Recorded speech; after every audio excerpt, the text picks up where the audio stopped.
as we said in the previous video, an introvert is someone for whom the external object does not take over, if you will. And for an extrovert, that's not the case. For him, the objects outside him have such an impact that they, to some extent, overpower his mind. And that's the difference between introverts and extroverts according to Jung. Now, let's discuss this in greater depth. Okay, Jung looks at a whole bunch of historical examples to support his theory, and I find it really, really interesting. So, one pair of kind of great historical figures that he compares are Origen and Tertullian. Okay, so both were early Christian thinkers, living sometime between 300 and 500 AD. Okay, so first guy is Origen. Okay, for Jung, Origen is a perfect example of an extrovert. Okay, this fellow is an absolute extrovert, and this other guy, Tertullian. Oh wait, I guess I don't have a picture. Let's find him. Tertullian.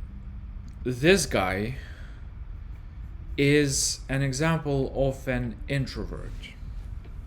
Okay, and how and why is that the case? Well, when it comes to Origen, he did something truly bizarre in his life. He castrated himself. He cut off his own genitals. Okay.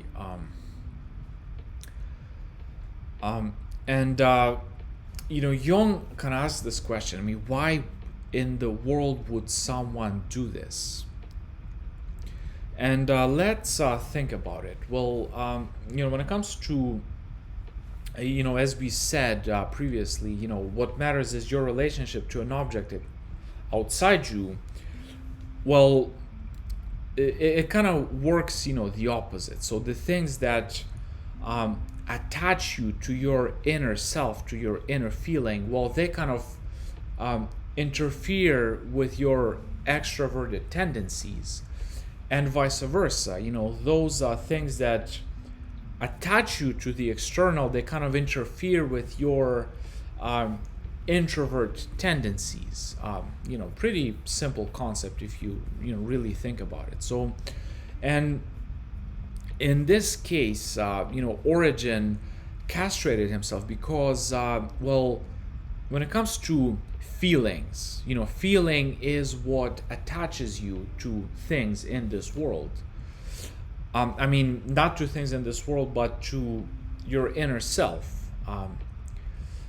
Feeling is me. It's, your ego. It's your, really the inner you. It's your desire, and, when it comes to desires, definitely there is no desire as strong as the sexual desire. And, desire is really, what kind of makes you feel your inner self, really, really strongly. And, the way to get rid of it is by castrating yourself. So, if you really get rid of this strongest desire, you will be free to, really embrace the object. So that's why, according to Jung, Origen castrated himself, to really get rid of desire and to be free to get in touch with objects and to do his extroverted thing. And for Tertullian, it's also pretty bizarre, not as radical as in the case of Origen, but the thing about Tertullian is that he kind of he really lets go of knowledge, if that makes sense. He kind of does not want to really question the scripture. He kind of says, miracles, sure, they are improbable. They don't make rational, logical sense, but I will believe anyway. So he is all about this faith. So in the case, Origen decides to give up his genitals to pursue the object, to pursue the external, to be an extrovert. And in the case of Tertullian, he says, well, I don't care about knowledge. I mean, if you think about, what knowledge is, like, science, investigation, it's all about the object outside you. So if you let it go, if you, just kind of let go of logic and, rational reason, and also, importantly, Gnosis. According to Jung, Gnostics, they were essentially scientists, rational, logical thinking people. And Tertullian really criticizes Gnostics too. So, Tertullian lets go of Gnosis, of knowledge as such, rational, logical, scientific knowledge. And why does he do it?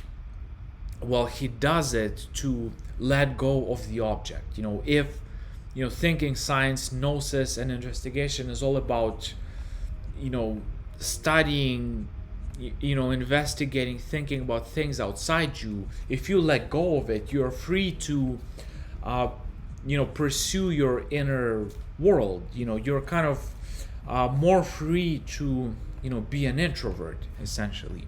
So once again, to recap, Origen castrates himself to let go of his desire to stop feeling me, and to be more extroverted. And Tertullian sacrifices rational, scientific knowledge to pursue his inner introverted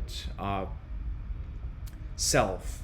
So that's for Jung, one example, and he has plenty more.